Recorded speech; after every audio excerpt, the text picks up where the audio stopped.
Sohonyai Attila, édesanya. Ott voltál nekem, mikor a világ összement, mikor szélesedett. Ott voltál mindig, ahol kellett. Köszönöm, hogy nincs adósságom, csak feléd, csak örök számodra. Köszönet érte, hogy ott tarthatok, hogy tiszta szemmel nézhetek a holnapba, s hogy nem követelsz rajtam ezért felesleget, kamatot és sokat, hogy úgy tanítottál szeretni, hogyha magadból minden jót szétosztasz, a legtöbb neked marad.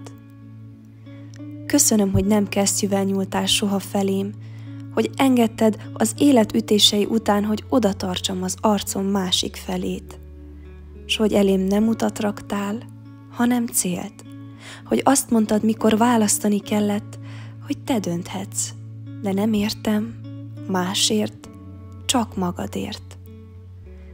Köszönöm, hogy a magamra kovácsolt dűláncokat mindig puhává tetted, hogy bennem a betörhetetlenséget ostor helyett csókokkal szelidítetted, s hogy nem fedted ellenzővel le a szemem, mert azt mondtad, akit erőből terelnek látni, az vak marad, s a világban szivárványra nem lelhet.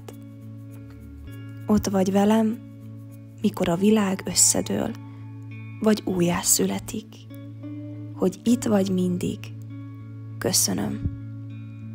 Boldog anyák napját, drága édesanyám! Nagyon szeretünk!